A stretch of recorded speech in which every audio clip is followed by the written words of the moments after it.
자, 대공황 시기의 미국의 역사입니다. 대공황 시기의 미국의 역사와 관련이 없는 것은 이라고 했어요.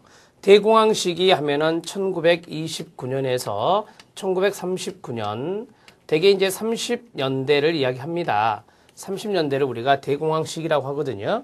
자, 그러면 이때 미국의 역사라 했으니까 첫 번째 뉴딜 정책이 머릿속에서 얼른 생각이 나셔야 되고요. 그 다음에 두 번째는 루즈벨트 대통령이 생각나셔야 되고요. 자, 프랭클린 루즈벨트 대통령입니다. 자, 그 다음에 케인즈 이론이 생각나셔야 되고요. 케인즈 이론.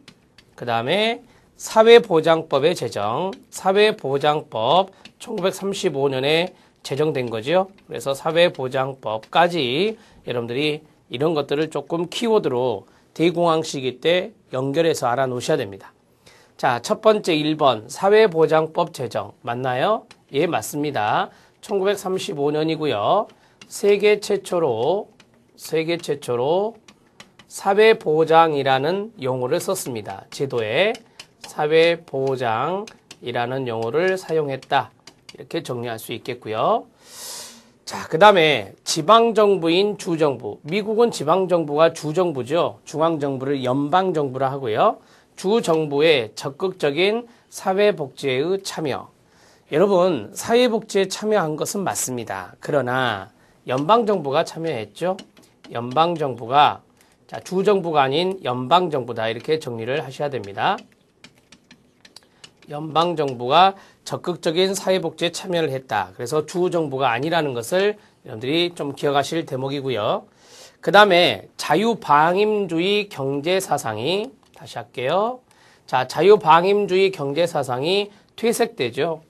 즉, 자유방임주의는 보이지 않는 손이라는 원리에 의거해서 시장의 원리에 입각에 잘 돌아가는 그러한 것들을 우리가 자유방임주의라고 한다면, 대공황이라고 하는 것은 사회 구조에 문제가 있다. 따라서 이것은 보이지 않는 손의 원리에 입각해서 하는 것이 이제는 힘겨워졌다.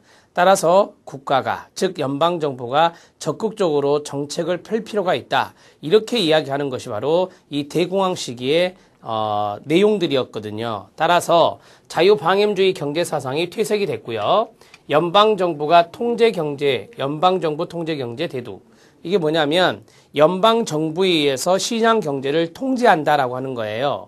자, 그러한 것들이 무엇입니까? 예, 혼합경제라고 하는 거죠. 자, 혼합경제라는 용어를 아셔야 돼요. 혼합경제. 시장경제체제에 국가가 개입하는 거예요. 그래서 연방정부, 즉 국가가 이것을 통제해 나가는 것이죠. 그것을 강조했던 학자가 바로 케인즈라는 학자고, 이 케인즈 이론의 골자는 뭐냐면 국가가 적극적인 국책 사업을 해라. 그리고 많은 힘들어하는 기업들에게 감면 정책, 세금 감면 정책을 펴라. 그리고 이 빈곤한 사람들, 실업자, 이 사람들이 다시 시장 경제 활동을 할 수 있도록 국가가 정책적으로 지원해라. 이런 것들이 이제 대공황 시기의 케인즈 이론의 골자입니다. 그러면 유효 수요가 창출된다. 즉 소비가 늘어나고 투자가 늘어나게 된다. 그게 바로 유효수요다.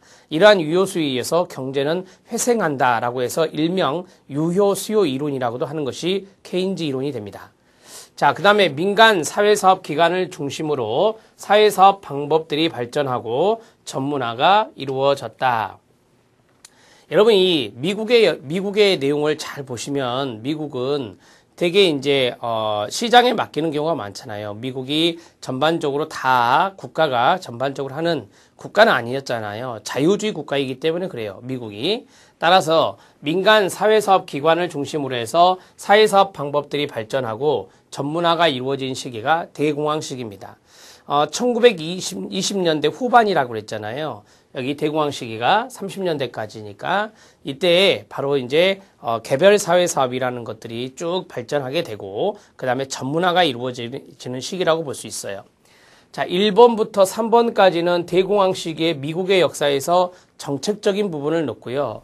그 다음에 4번, 이 4번은 바로 실천적인 부분의 역사예요. 실천의 역사라고 볼 수 있습니다.